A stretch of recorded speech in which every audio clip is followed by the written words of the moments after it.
Hi everyone, welcome back to my channel.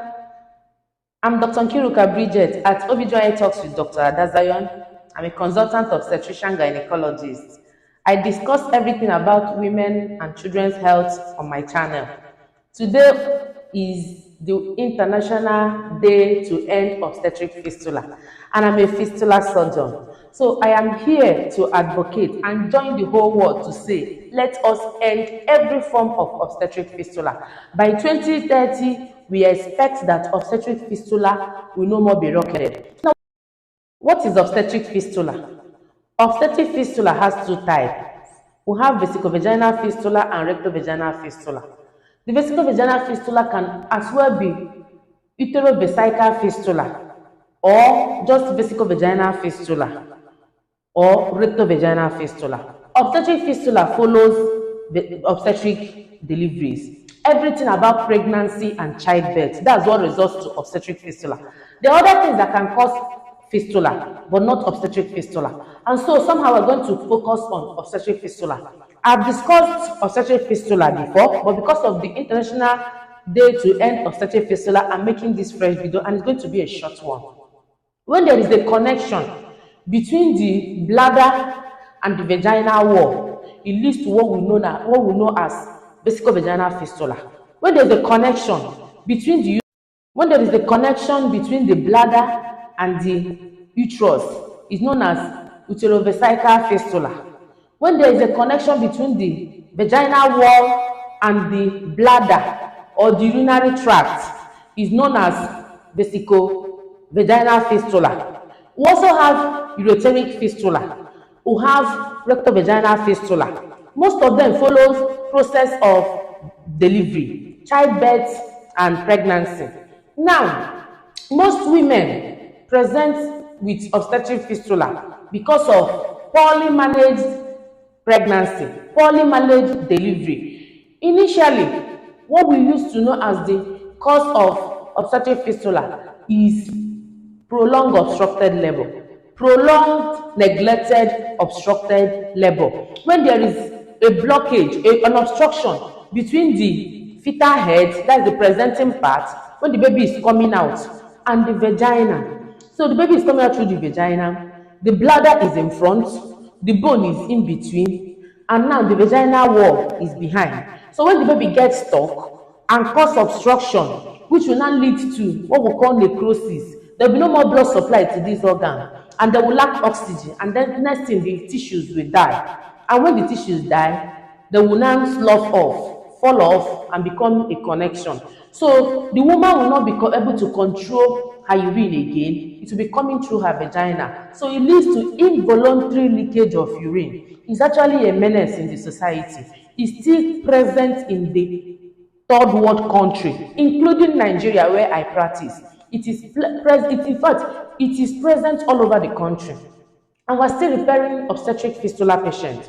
We want by 2030 that we don't want to see any more obstetric fistula recorded. So initially, it was because of obstructed labor. But now, when we have different private hospitals all over the country, patients tend to go to these hospitals. Some of them are not even qualified. Some of them are just a makeshift health clinic.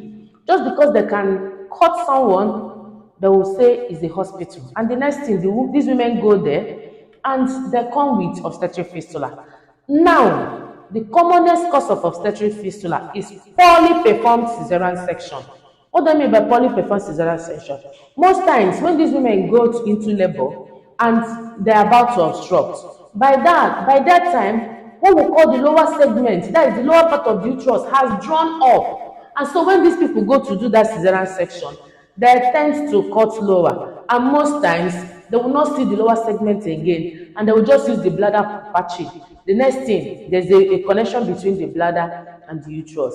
So, connection between the cervix and the bladder. So, you will not be seeing high fistula, not the mid-vaginal fistula we used to see. So, fistula is still rampant, fistula is still present, mostly from poorly performed obstetric cesarean section. poorly performed cesarean section. We still have few obstructed labor cases leading to obstetric fistula. Obstetric fistula can be cured. Now, we also have rectovaginal fistula. Most rectovaginal fistula are from obstructed labor because the head is now impeding between the rectum and the head and the bladder. So, rectum, vaginal wall, and the head of that baby. So, there will be necrosis. When there is necrosis, it can lead to vesicovaginal fistula. I am here today to advocate and to plead with us. Let's join hands together and end every form of obstetric fistula. Every form of fistula, every form of it. Let us end it. Let's stop it. Register in a good hospital for your antenatal care. Have a good doctor or midwife to oversee your pregnancy, and your delivery should be in a place that can offer you good cesarean section so that we don't end up with obstetric fistula. Ureteric fistula is even the one that they will go trying to do cesarean section and they will cut your ureters because they don't know the one that is ureter from the other ordinary muscles or vessels. So please, whatever that will cost you to have a surgery under unqualified person, please avoid it. Now, we want to end every form of obstructed labor. Be in a hospital that knows what they are doing, that can monitor this pregnancy. Now, please don't insert anything into your vagina to birth fibroid. There is nothing like that. Don't insert anything in your vagina to tighten it. The vagina is supposed to be elastic. You're supposed to, if it closes after birth, it tends to close. Except if the person has any perineal deficiency. The vagina should close after birth and open when need be, especially during delivery. Don't go and for tightening your vagina. You now insert something that will lead to fistula formation. You may come with rectovaginal fistula. You may come with vesicovaginal fistula. Thank you. Now, obstetric fistula is curable.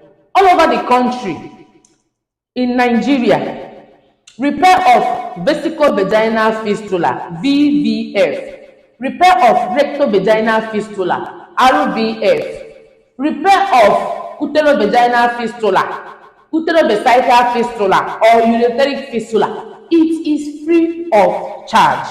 Look for any fistula hospital closer to you and please present. Tell your neighbors this. Tell your colleagues this. If anybody is involuntarily leaking urine, come to any obstetric fistula center.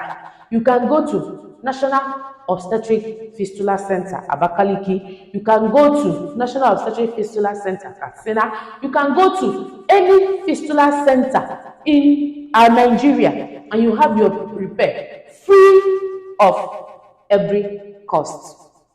Thank you. Join me and join the whole world to celebrate the International Day to End Obstetric Fistula. As a fistula surgeon, please stop giving our women fistula so that the world will be sweet again.